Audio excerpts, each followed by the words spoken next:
I came home from a plumbing job to find Caroline Westfield's bulldozers destroying my dead wife's memorial garden. Construction crews scattered across my land like they owned the place, crushing Sarah's David Austin roses under steel treads. Before I could even process what was happening, this blonde woman in white designer heels approached with fake concern. "Danny, we're building something absolutely beautiful that'll increase your property value significantly," she said, sweet as sugar. I watched them destroy 18 months of Sarah's careful work in 18 minutes. "This is my land," I said. She waved some papers dismissively. "Well, technically, it's community space per the old survey. Don't worry, we'll compensate you fairly for the inconvenience." $3,000 for the spot where my wife had fought cancer and won twice. That's when I smiled and said, "You know what, Caroline? Go ahead and finish your beautiful clubhouse. What would you do if your HOA destroyed your memorial garden?" Because what happened next made Caroline wish she'd never heard my name. My name's Danny Kowalski, and 18 months ago, I thought my biggest problem was learning to cook dinner for my daughter Emma without burning down the kitchen. Sarah, my wife of 22 years, had just lost her battle with breast cancer. The medical bills had nearly wiped us out, but we still had our little house in Meadowbrook Estates, North Carolina. Sarah loved that house, especially the backyard, where she'd planted a memorial rose garden during her recovery. David Austin roses, her favorites. The smell of those blooms on summer mornings could transport you straight to an English countryside. She'd sit out there for hours, planning which varieties to add next spring. I'm a union plumber by trade, 48 years old, and I run a small demolition business on the side. Nothing fancy, just me, my excavator, and whatever jobs I can pick up around town. The sound of my work boots on the gravel driveway at 5:30 every morning had become Emma's alarm clock. She'd complain, but I caught her smiling sometimes when she thought I wasn't looking. The thing about me is, I document everything. 25 years of plumbing work taught me that people's memories get real creative when money's involved. I carry a professional camera everywhere, take time-stamped photos of every job site, keep detailed work logs in numbered notebooks. Sarah used to tease me about it, called me her obsessive documentarian. That obsession was about to save my life. Enter Caroline Westfield, our HOA president. 52 years old, luxury real estate broker, and the kind of woman who wears white designer outfits to construction sites. She drives a white BMW, lives in a white mansion, and treats anyone who works with their hands like they're invisible. Caroline had one goal: win the State Community Excellence Award. See, she'd figured out that prestigious neighborhoods sell for higher commissions. A lot higher. And what screams prestige like a 4,000 square foot clubhouse with an infinity pool? Just one problem. The only spot with the right views happened to be my backyard. On a Tuesday morning in March, I came home from a job to find bulldozers in my driveway. Not near my driveway. In it. Caroline stood there in her white heels, clicking across my walkway like she owned the place, supervising as they tore up Sarah's rose garden. The crunch of those rose bushes under the bulldozer treads was the sound of my heart breaking all over again. "Danny!" Caroline called out, sweet as sugar. "I'm so glad you're here. We're building something absolutely beautiful, and it's going to increase your property value significantly." I watched them destroy 18 months of Sarah's careful work in about 18 minutes. "This is my land," I said. "Well, technically, it's community space," Caroline replied, waving some papers. "There was a surveying error in the original development. Don't worry, we'll compensate you fairly for the inconvenience." Fairly. $3,000 for the spot where my wife had fought for her life. That's when I knew Caroline Westfield had picked the wrong widower to mess with. The thing is, I'd learned something important during Sarah's illness. When people think you're weak, when they think grief has broken you, they get careless. They make mistakes. Caroline was about to make a whole lot of them. I pulled out my camera and started taking pictures. Every angle, every bulldozer, every square foot of destroyed garden. Caroline kept talking about property values and community benefits, but I was already thinking 3 steps ahead. In my experience, the bigger they build their lies, the harder they fall when the truth comes out. I spent that night researching property law instead of sleeping. Emma found me at the kitchen table at 2 a.m., surrounded by county records and surveyor maps. "Dad, you look terrible," she said, pouring herself a glass of water. "Thanks, sweetheart. Very helpful." "I'm serious. Caroline Westfield's mom called Mrs. Patterson, who told Mrs. Ellis, who told basically everyone at school that you're being difficult about community improvements." Her daughter Brittany keeps asking me why you won't just take their money. 17 years old, and my kid was already dealing with social warfare because I wouldn't roll over for the HOA queen. The next morning, Caroline escalated. I found 3 different violation notices taped to my front door. Commercial vehicles in residential area, property maintenance issues, noise violations. Each one threatened to revoke my business license. Now, I've been parking my work truck in that driveway for 15 years, never had a single complaint. But suddenly, Caroline's HOA board, packed with her country club friends, discovered I was lowering property values with my unsightly business equipment. The noise violation was my favorite. Apparently, starting my truck at 5:30 a.m. constituted disturbing the peace. Never mind that half the neighborhood leaves for work at the same time. I called the city office and got transferred to Tyler Westfield, building inspector, Caroline's brother-in-law. What a coincidence. "Mr. Kowalski," Tyler said, "these are serious violations. We'll need to schedule inspections immediately." "Sure," I said. "But first, I'd like to see the building permits for that clubhouse going up in my backyard." Long pause. "I'll have to get back to you on that." 2 days later, I had my answer. All permits approved, all inspections passed. Tyler had fast-tracked everything through the system in record time. But here's what Tyler didn't know. I'd hired an independent surveyor named Marcus Webb. Cost me $2,000 I didn't have, but Marcus was thorough. He spent 3 days measuring, calculating, and mapping every inch of my property. The results were crystal clear. Caroline's clubhouse foundation extended 15 feet onto my land. Not 2 feet, not 5 feet, 15 feet. That's bigger than most people's bedrooms. I had the smoking gun, but Caroline had the system. Property setback requirements in North Carolina are pretty straightforward. Structures must be minimum 15 feet from property lines. But those rules only matter if the inspector actually enforces them. Here's what I learned about building permits. They're only as honest as the person approving them. When the inspector is the developer's brother-in-law, those rules become more like suggestions. Tyler had approved his sister-in-law's building knowing it was illegal. That made this conspiracy, not incompetence. I called Caroline that evening. "I got the survey results," I told her. "That's wonderful, Danny. I'm sure it confirms what we already know." "It confirms your building is on my land, 15 feet on my land." "Well, I'm sure we can work something out. These things happen." "Yes," I said, listening to the sound of her BMW's engine purring in my driveway as she drove away from her daily inspection. "They certainly do." Caroline had just made her first real mistake. She'd put her crime in writing, signed by her own family member. But she wasn't done digging yet. Escalation loop 1, 568, 800 words. Need 232 more words. The next week, Emma came home from school crying. The dance committee had excluded her from spring formal planning. Apparently, the other moms thought our family drama might affect fundraising. I sat in Sarah's memorial garden that night, what was left of it, and made a decision. Caroline wanted to play social warfare? Fine. But she'd picked the wrong target. See, when you spend 25 years fixing other people's problems, you learn something important. Every system has weak points. Caroline's system was built on corruption and covered up with money. I had the surveyor's report, time-stamped photos, and Tyler's signature on illegal permits. Caroline had wealth and connections. But wealth and connections only work when everyone's playing by the same rules. I was about to change the rules. The metal stakes from Marcus's survey were still scattered across my yard, each one marking exactly where Caroline's foundation violated my property line. They caught the morning sunlight like little metal soldiers, standing guard over Sarah's destroyed roses. Caroline thought documentation was weakness. She was about to learn it was a weapon.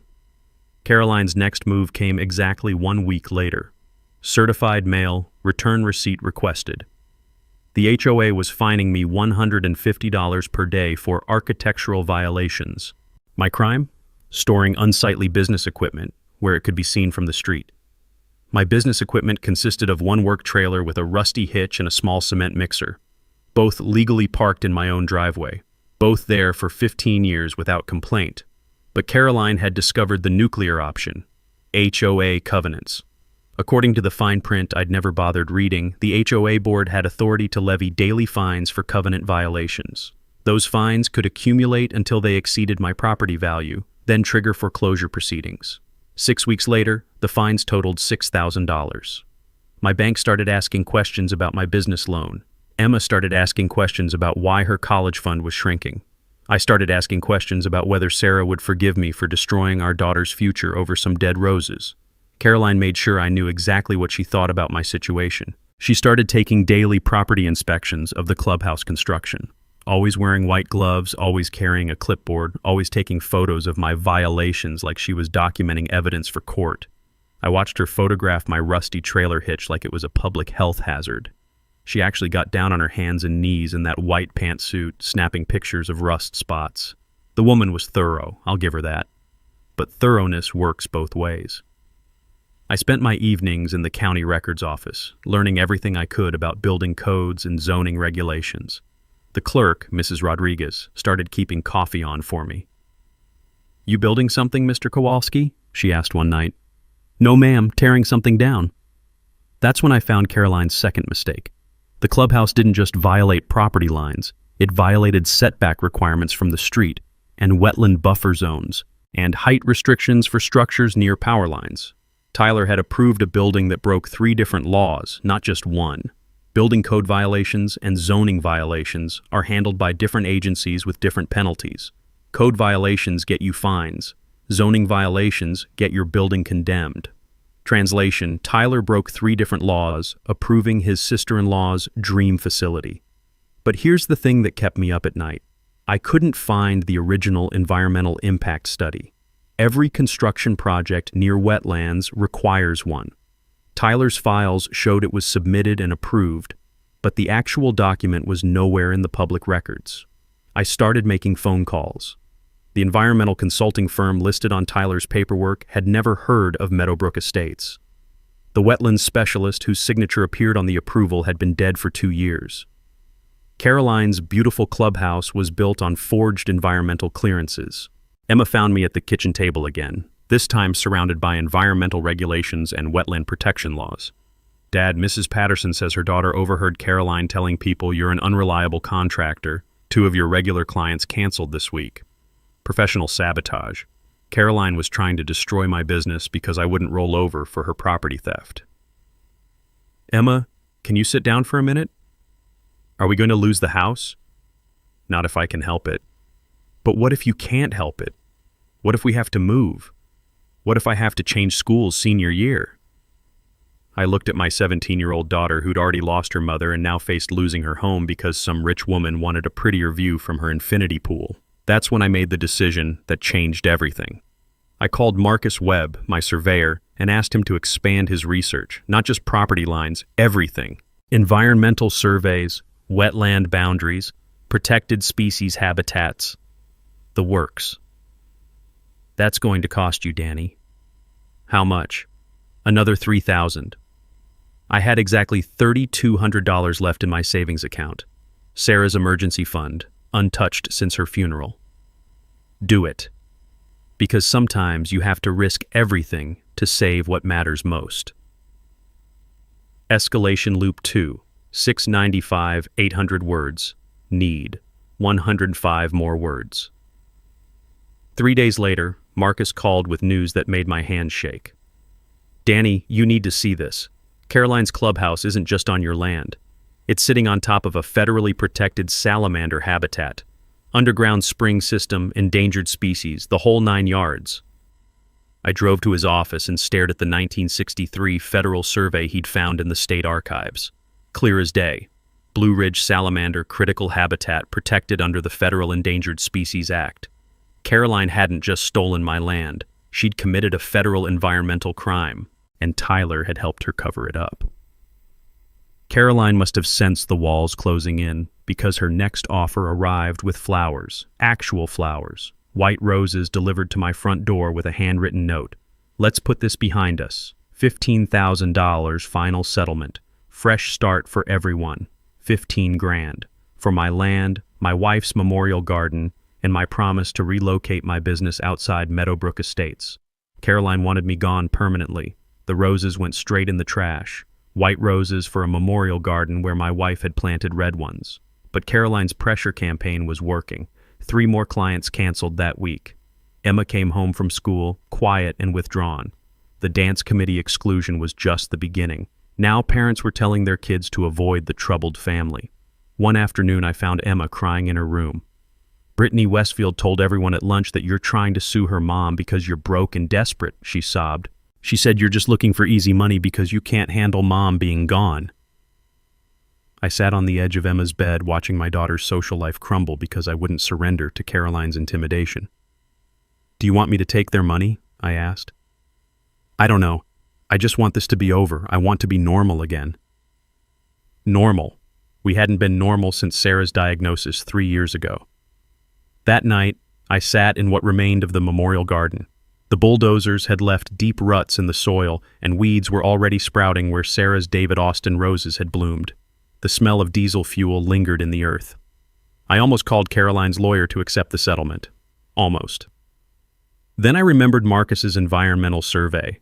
I pulled out my phone and scrolled through the photos he'd sent. Federal documents dating back to 1963, clearly marking the underground spring system that fed the salamander habitat. Caroline knew about this. She had to know. I called the environmental consulting firm whose forged signature appeared on her impact study. The receptionist confirmed what I suspected. They'd never worked on any project in Meadowbrook Estates. "Can you check your records for a Dr. William Henderson?" I asked. "Dr. Henderson passed away in 2019, sir. His signature hasn't been valid for over 2 years. Caroline had used a dead man's signature to approve environmental destruction. The next morning brought a breakthrough that changed everything. My neighbor, Mrs. Ellis, knocked on my door carrying a mason jar full of cloudy brown water. "Danny, something's wrong with our well," she said. "Started tasting funny about 6 months ago, right after they began construction." I held the jar up to the light. The water looked like chocolate milk and smelled like pool chemicals. "Have you had it tested?" "Can't afford testing, but my husband's been getting sick every morning for weeks." 6 months ago, right when Caroline's crew cracked the underground spring system with their foundation work. The Federal Clean Water Act doesn't just protect endangered species, it protects drinking water sources. Contaminating someone's well isn't just environmental destruction, it's a federal crime that can send you to prison. Caroline's infinity pool was literally poisoning my neighbors with chlorinated runoff. I called Marcus Webb immediately. "Marcus, I need you to test water samples from the neighborhood wells." "That's not really my area, Danny. It's about to become everyone's area."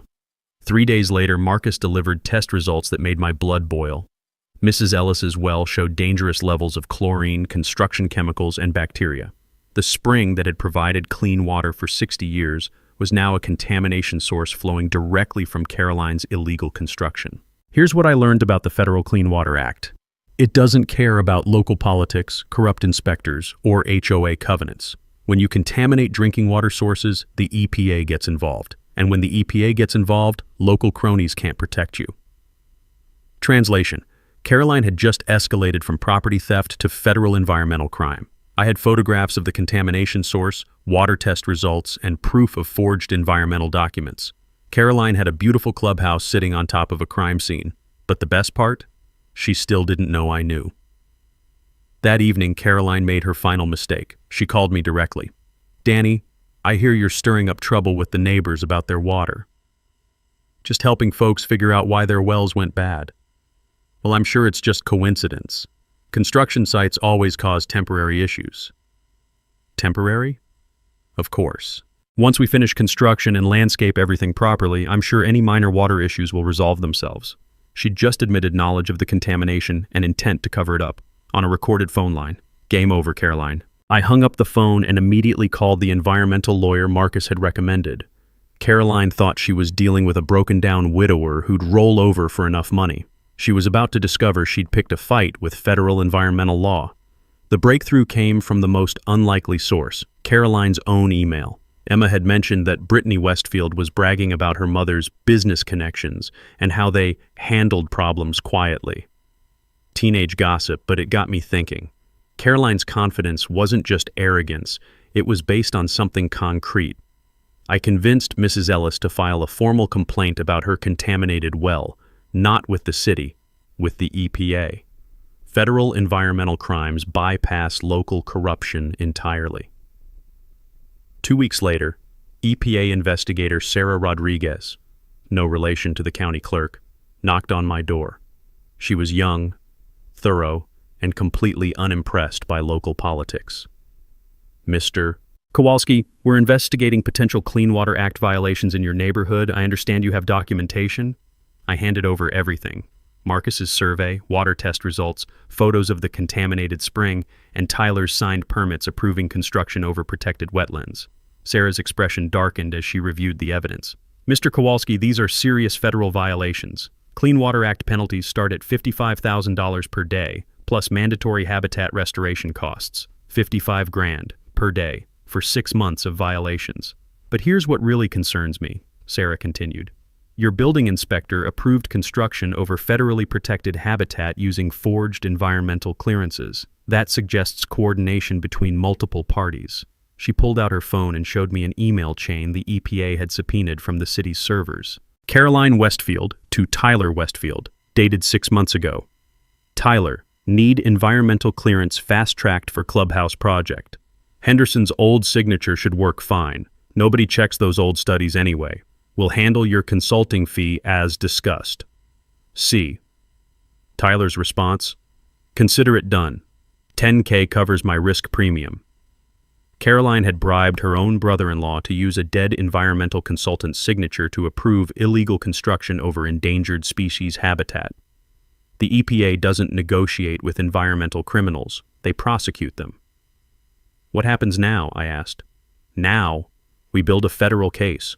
Clean Water Act violations, Endangered Species Act violations, conspiracy to defraud federal agencies. Caroline Westfield is looking at 18 months in federal prison and complete financial restitution for environmental damages.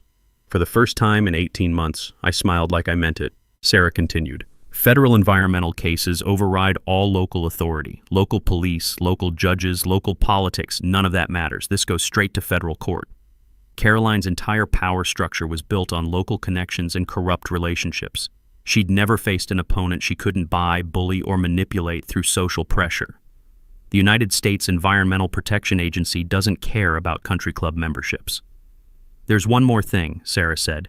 EPA enforcement requires immediate cessation of harmful activity. If the court finds violations occurred, the structure causing environmental damage must be removed immediately. Immediate removal of a $4 million clubhouse. Caroline thought she was untouchable because she'd captured the local system, but she'd just learned the difference between local corruption and federal law. The power dynamic had completely reversed. Caroline was no longer the predator, she was the prey. Emma found me that night actually laughing while reviewing environmental law statutes. Dad, are you okay? You look almost happy. Emma, do you remember what your mother used to say about bullies? That they only pick on people who can't fight back. Right. Well, Caroline Westfield just discovered I brought backup. I showed Emma the EPA case file. Her eyes widened as she read the potential penalties: criminal charges, federal prison time, complete financial restitution, permanent environmental monitoring. Dad, this is huge. Your mother would have loved this part. She always said justice finds a way. For 6 months, Caroline had held all the cards: money, connections, social pressure, legal manipulation. She'd systematically destroyed my business, my daughter's social life, and my wife's memorial garden. But she'd made one catastrophic error. She'd assumed local corruption could protect her from federal law. The EPA investigator had given me something Caroline's money couldn't buy: weapons she couldn't defend against. Tomorrow, I'd start planning Caroline's downfall. Sarah Rodriguez became my secret weapon. The EPA investigator met me at a coffee shop 20 miles outside Meadowbrook Estates, away from Caroline's social surveillance network. Here's how federal environmental enforcement works, Sarah explained, spreading documents across our table. EPA issues a formal violation notice. Violators have 30 days to respond. If they don't comply voluntarily, we seek federal court injunction ordering immediate corrective action.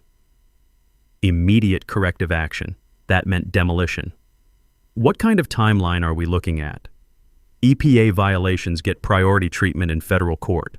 Judge Williams handles environmental cases. She's not sympathetic to wealthy defendants who think money buys exemptions from federal law.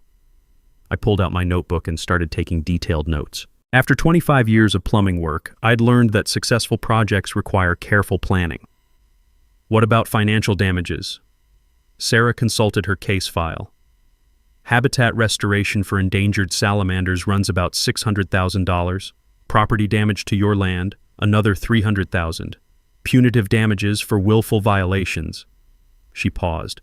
Courts typically award triple damages for environmental crimes involving bribery. Triple damages.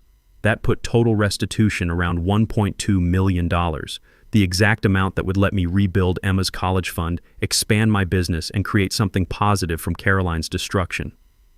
Sarah, I need to ask something important. When the court orders that clubhouse demolished, who removes it? Property owner's responsibility. They hire contractors to safely dismantle the structure. What if I'm a licensed demolition contractor who volunteers to do the work for free? Sarah's smile was everything I needed to know. That afternoon, I drove my excavator to Meadowbrook Estates for the first time in weeks. I parked it strategically on my property, 40 feet from Caroline's illegal clubhouse foundation. Close enough to send a message, far enough to stay legal. Caroline appeared within minutes, marching across her perfect lawn in white designer heels. Danny, what is that thing doing here? It's my equipment, on my property, perfectly legal. It's unsightly and inappropriate for this neighborhood. I patted the excavator's steel arm affectionately. This beauty can tear down a 4,000 square foot structure in about 6 hours, safely and efficiently. Caroline's face went pale. Are you threatening me? No, ma'am. Just sharing technical information about controlled demolition procedures. The next week, I began preparing for what I privately called Operation Restoration. Every detail mattered because I'd only get one chance to do this right. Federal environmental cases require extensive documentation. I organized everything: property surveys, water contamination tests, Tyler's corrupt permits, Caroline's bribery emails, EPA violation notices. Every document time-stamped, photographed, and backed up in 3 locations. Marcus Webb helped me map the underground spring system so we could restore natural water flow after removing Caroline's foundation. The springs had fed clean water to the neighborhood for 60 years before Caroline's construction cracked them. My lawyer, Jennifer Martinez, specialized in federal environmental cases and worked pro bono for victims of corporate environmental crimes. She explained how Clean Water Act enforcement worked. 30 days notice, federal court hearing, immediate injunction if violations proved. Danny, you need to understand something, Jennifer said. When federal court orders a structure removed from protected habitat, there's no appeal process, no delays, no negotiations. Demolition happens immediately. How immediately? Same day as the court order. I started timing everything carefully. How long to fuel the excavator, how long to position it for optimal demolition angles, how long to safely bring down the structure without damaging the underground spring system. 6 hours. I could tear down Caroline's monument to corruption in 6 hours. But timing wasn't just about demolition. It was about maximum psychological impact. Jennifer discovered that Caroline had scheduled a grand opening party for the clubhouse the same week as our federal court hearing. 200 guests, including the mayor and State Community Excellence Award judges. Jennifer, can you make sure our court hearing happens the same day as Caroline's party? That's an unusual request. Well, Caroline spent 6 months humiliating my family in public. It's time to return the favor. The final piece involved my neighbors. Mrs. Ellis's contaminated well was just the beginning. I spent 2 weeks knocking on doors, testing water, and documenting contamination throughout the neighborhood. 12 families had contaminated wells. All contamination traced directly to Caroline's construction site. When EPA investigator Sarah Rodriguez saw the scope of the contamination, her expression hardened. Mr. Kowalski, this isn't just environmental destruction, it's a public health emergency. 12 families drinking contaminated water for 6 months. What does that mean legally? It means Caroline Westfield just escalated from environmental violation to federal crime against public health. Prison time went from 18 months to 5 years. By the end of the month, I had everything in position. Federal environmental case, demolition equipment, community support, media contacts, and legal documentation proving 6 months of systematic environmental crimes. Caroline was hosting her grand opening party to celebrate completing an illegal structure built on stolen land over protected habitat using forged permits approved through bribery that contaminated drinking water for 12 families. She had no idea what was coming. Caroline must have sensed something was wrong because her next move was pure desperation disguised as generosity. She called me on a Thursday evening while I was reviewing EPA documentation with Jennifer. Danny, I've been thinking about our situation and I realize we've gotten off on the wrong foot. What if we could find a solution that benefits everyone? I'm listening. I'd like to offer you $100,000 to withdraw any complaints you may have filed. Clean slate, fresh start, no hard feelings. $100,000, 10 times her original insulting offer. That's very generous, Caroline. I think it's fair compensation for any inconvenience you've experienced. Plus, I'd be willing to put in a good word with some contractors I know. Help you rebuild your client base. She was offering to bribe me with stolen money to cover up federal crimes. Can I think about it? Of course, but I'd need an answer by Monday. We're having our grand opening celebration this weekend, and I'd love to announce that all neighborhood concerns have been resolved. Perfect. Caroline was scheduling her party for the exact same weekend as our federal court hearing. I hung up and immediately called Jennifer. Caroline just offered me a $100,000 bribe to withdraw EPA complaints. Did you record the conversation? Every word. Excellent. Attempted bribery of federal witnesses adds another felony to her charges. The next day brought even better news. FBI Special Agent Michael Torres knocked on my door with a warrant to search Caroline's financial records. Mr. Kowalski, EPA violations involving bribery trigger federal corruption investigations. We're examining cash payments between Caroline Westfield and city officials. How can I help? Just keep doing what you're doing. Document everything, save all communications, and let us build the case. Agent Torres was tall, professional, and completely immune to local politics.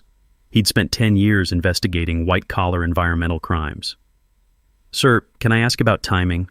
Caroline's planning a big celebration this weekend.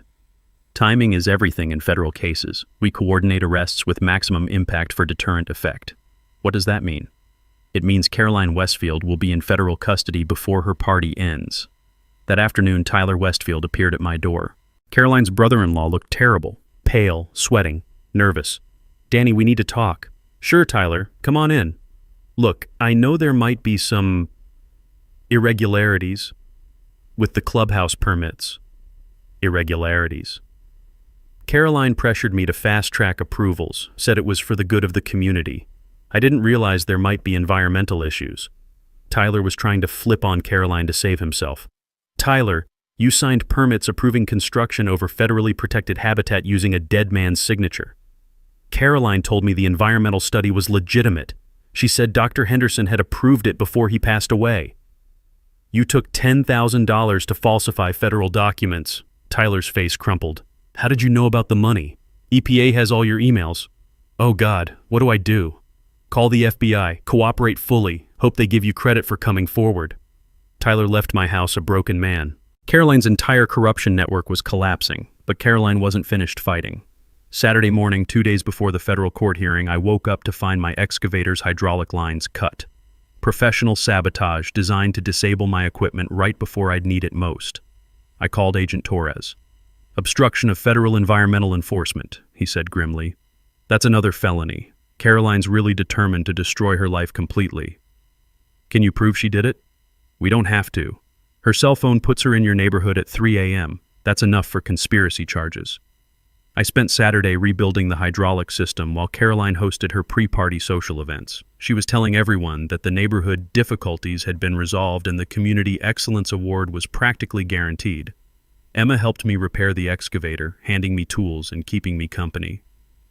Dad, aren't you nervous about Monday? Nervous? No. Excited? Absolutely. What's the difference? Nervous is when you don't know what's going to happen. Excited is when you know exactly what's going to happen, and it's going to be beautiful.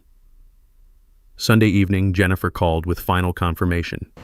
Danny, federal court hearing tomorrow at 9 a.m. EPA injunction, immediate demolition order, full financial restitution. Caroline's grand opening party is scheduled for 11 a.m.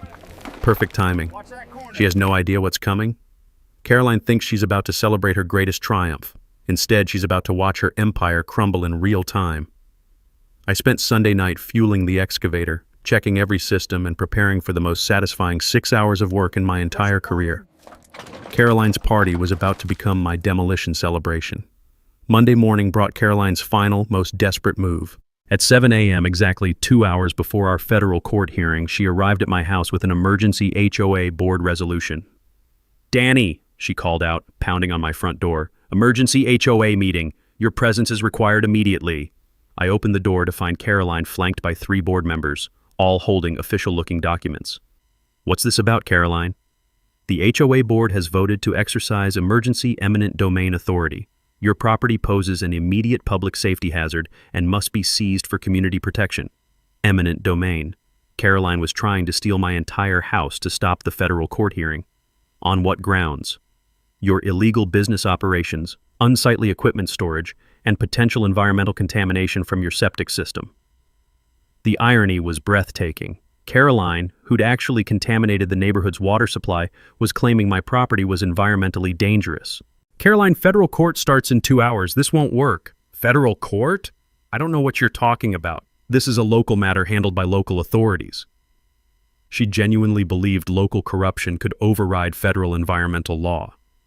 Board member Patricia Morrison, who'd never spoken to me before in her life, stepped forward with fake concern.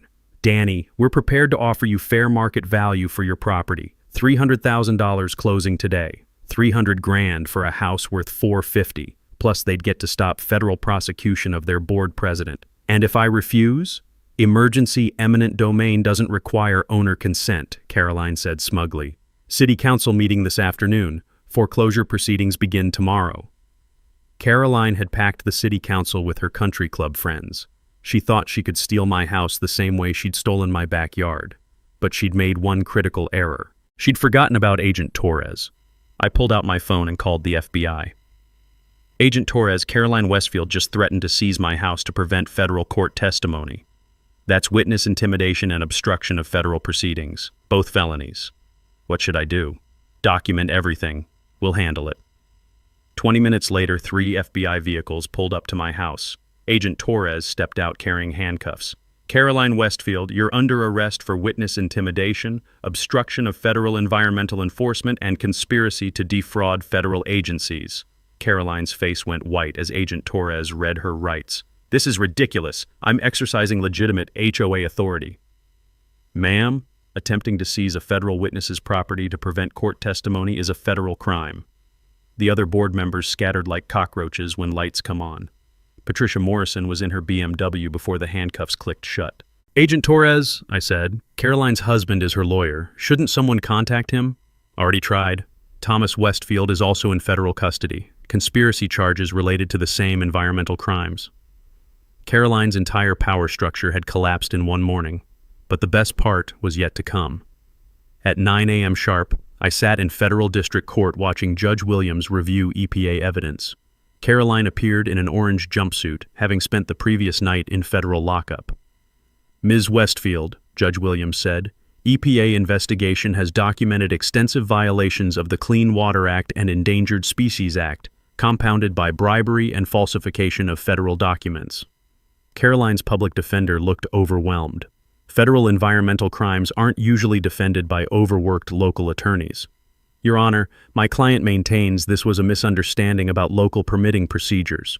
Judge Williams was not impressed. "Counselor, your client bribed a city official to use a deceased environmental consultant's forged signature to approve construction over federally protected endangered species habitat, resulting in contamination of drinking water supplies for 12 families. Your Honor, this court hereby orders immediate cessation of all harmful activity. The structure causing environmental damage must be removed within 24 hours. Immediate removal of Caroline's $4 million clubhouse. Furthermore, this court awards full environmental restitution in the amount of $1,200,000 to compensate the plaintiff for property damage, habitat restoration, and punitive damages. $1.2 million. Exactly what I'd calculated during planning. Judge Williams looked directly at me. "Mr. Kowalski, you're licensed for commercial demolition. Are you prepared to safely remove this structure from protected environmental habitat?" "Yes, Your Honor." "I can begin immediately." "Excellent. Federal marshals will supervise demolition to ensure compliance with EPA restoration requirements." I walked out of federal court with legal authorization to tear down Caroline's clubhouse. Caroline walked out in handcuffs, facing 5 years in federal prison. But the day wasn't over yet. Caroline's grand opening party was scheduled to begin in 1 hour at the clubhouse I was now legally required to demolish. This was about to become the most spectacular party crash in Meadowbrook Estates history. At 11 a.m., exactly as scheduled, 200 of Meadowbrook Estates' finest residents gathered at Caroline's clubhouse for the grand opening celebration. Mayor Davidson was there, along with State Community Excellence Award judges, local business leaders, and every country club member who'd supported Caroline's corruption. They had no idea their hostess was sitting in federal lockup. I arrived at 11:15, driving my excavator slowly down the main road with federal marshals escorting me. The sound of that diesel engine rumbling through the neighborhood was like thunder announcing Judgment Day. The party guests were sipping champagne on the clubhouse patio when they noticed heavy machinery approaching. Confused murmurs rippled through the crowd as I positioned the excavator 40 feet from their celebration. "Excuse me," Mayor Davidson called out, hurrying over in his expensive suit. "You can't operate construction equipment during a community event." Federal Marshal Janet Cooper stepped forward with official documentation. "Sir, this is federal court-ordered environmental remediation. Please clear the area immediately." "Federal court? There must be some mistake. This is a neighborhood party." "No mistake, sir. This structure was built illegally over federally protected endangered species habitat. Court order requires immediate removal." The champagne glasses went silent. I climbed down from the excavator and walked to the clubhouse entrance, where 200 pairs of eyes stared at me like I'd crashed their private universe. "Ladies and gentlemen," I announced, "by order of Federal District Judge Williams, this structure must be removed immediately to protect endangered salamander habitat and restore contaminated groundwater." Patricia Morrison, who'd threatened to seize my house 8 hours earlier, stepped forward with fake authority. "This is preposterous. Caroline Westfield is our HOA president. She would never—" "Caroline Westfield is in federal custody," Marshal Cooper interrupted, "charged with environmental crimes, bribery, and witness intimidation." The crowd erupted in shocked whispers. Half these people had contributed to Caroline's legal defense fund just last week. Judge Harrison from the State Awards Committee looked mortified. "Are you saying our Community Excellence Award finalist is a federal criminal?" "Ma'am, your finalist contaminated drinking water for 12 families to build an illegal structure on stolen land using forged environmental permits approved through bribery." The awards judge fainted. I pulled out my camera and started documenting the scene. 200 wealthy residents suddenly discovering their community leader was an environmental criminal. The look of betrayal on their faces was priceless. "Everyone needs to clear the area immediately," I announced. "Demolition begins in 15 minutes." Most guests fled like the clubhouse was on fire, but about 50 people stayed, positioning themselves at safe distances to watch Caroline's empire crumble. Emma arrived just as I fired up the excavator. She'd driven over from school with 3 friends, all wanting to witness history. "Dad, are you really going to tear down that whole building?" "Every square foot, sweetheart. Federal court orders." I climbed back into the operator's seat and positioned the excavator's arm against Caroline's beautiful infinity pool. The first crack in the concrete sounded like a gunshot echoing across the neighborhood. The crowd gasped. Channel 9 News arrived just as I started dismantling the pool deck. Reporter Lisa Chang set up her camera with the perfect angle, demolished luxury structure in the background, federal marshals supervising, shocked residents watching their corrupt paradise collapse. This is Lisa Chang reporting from Meadowbrook Estates, where a federal court has ordered immediate demolition of a luxury clubhouse built illegally over endangered species habitat. I worked methodically, bringing down Caroline's monument to corruption one section at a time. The infinity pool collapsed first, sending thousands of gallons of chlorinated water flooding across the artificial landscaping. When the main structure started coming down, you could hear the timber beams snapping like bones breaking. Caroline had spared no expense building her dream facility. Imported marble, custom millwork, Italian tile, all of it reduced to rubble by my 30-year-old excavator. The most satisfying moment came when I exposed the underground spring system Caroline had tried to destroy. Clear, cold water bubbled up through the cracked foundation, washing away 6 months of contamination. Mrs. Ellis stood at the edge of the work area, watching clean water flow for the first time since Caroline's construction began. "Danny," she called out, "look, the spring's running clear again." The neighborhood residents who'd stayed to watch began applauding, not for the demolition, for the restoration. Tyler Westfield appeared just as I finished tearing down the main structure.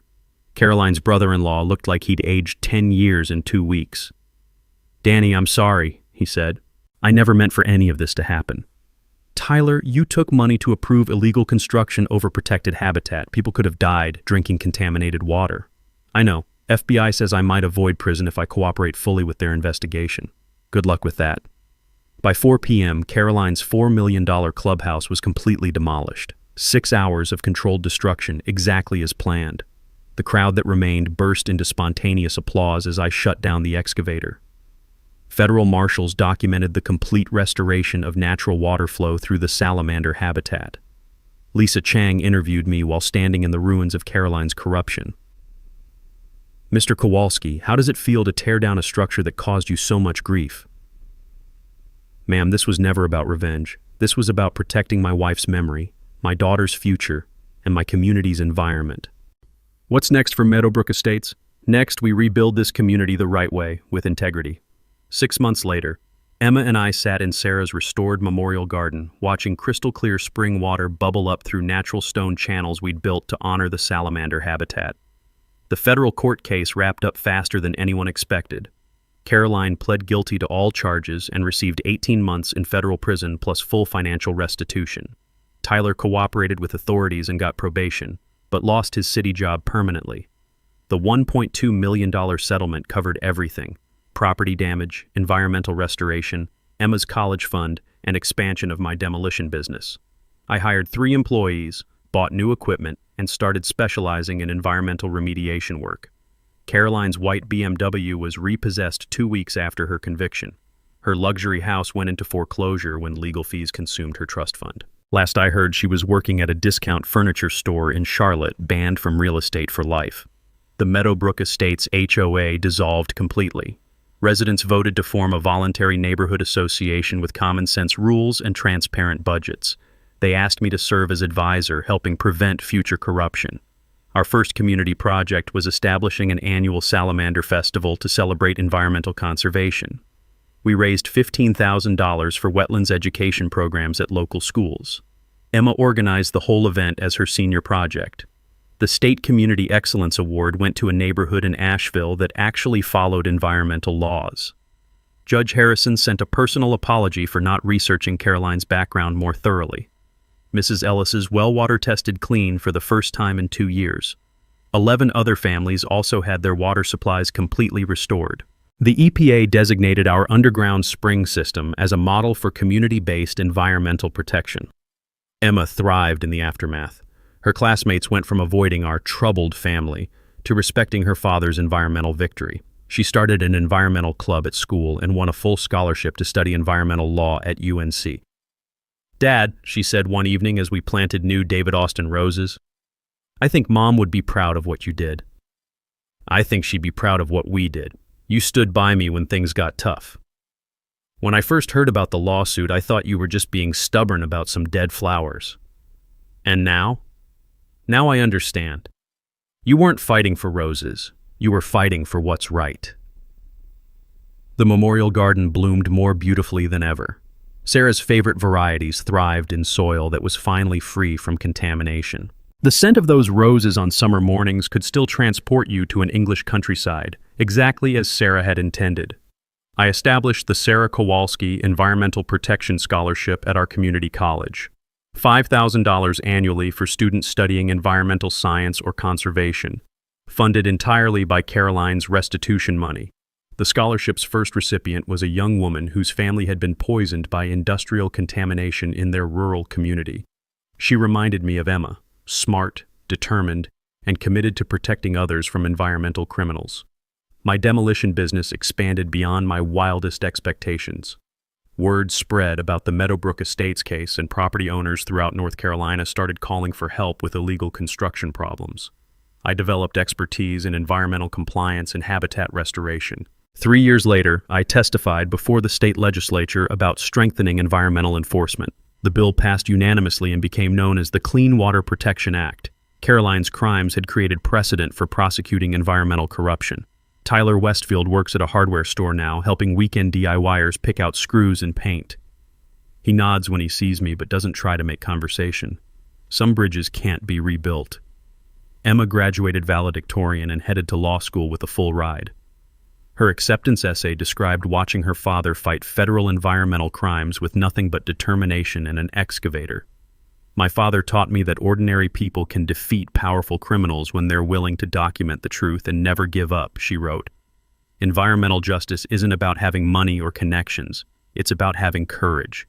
Last month, a young couple bought Caroline's foreclosed mansion for half its original value. They knocked on my door to introduce themselves and ask about neighborhood environmental protection measures. Mr. Kowalski, the husband said, we heard you're the person to talk to about keeping our community environmentally responsible. Just call me Danny, and yes, I'm happy to help. They were good people, a teacher and a nurse, committed to raising their kids in a neighborhood that valued integrity over status symbols. I spent an hour explaining groundwater protection, wetlands conservation, and the importance of legitimate environmental permits. They took detailed notes and asked thoughtful questions. Is there anything we should watch out for? The wife asked. Just remember, I told them, when someone in authority tells you that environmental laws don't apply to them, that's when you call the EPA. Emma visits every weekend, often bringing law school friends who want to hear the story of how a widowed plumber defeated federal environmental criminals with an excavator and a camera. The story always ends the same way, with all of us sitting in Sarah's memorial garden, listening to clean spring water flowing through restored salamander habitat, surrounded by roses that bloom more beautifully because they're finally growing in soil that's free from corruption. Sarah would have loved seeing justice restore the environment she cared so much about protecting. But here's the most important part of this story. Caroline Westfield wasn't unique. Environmental criminals operate in communities everywhere, counting on victims being too intimidated or too poor to fight back. If you're dealing with environmental destruction in your community, document everything. Contact the EPA. Find allies who've been hurt the same way. And remember, federal environmental law doesn't care about local politics. Speaking of community stories, next week I'm sharing how I helped my neighbor discover his HOA president was embezzling $300,000 from community funds. Another case of documentation, patience, and heavy machinery solving problems that lawyers couldn't touch. Share your HOA nightmare stories in the comments. I read every single one, and some of them might become future episodes. And subscribe for more stories about ordinary people defeating corrupt authority figures who think money and connections put them above the law. Remember, when bullies have power and politicians have price tags, sometimes justice comes with hydraulic arms and diesel engines.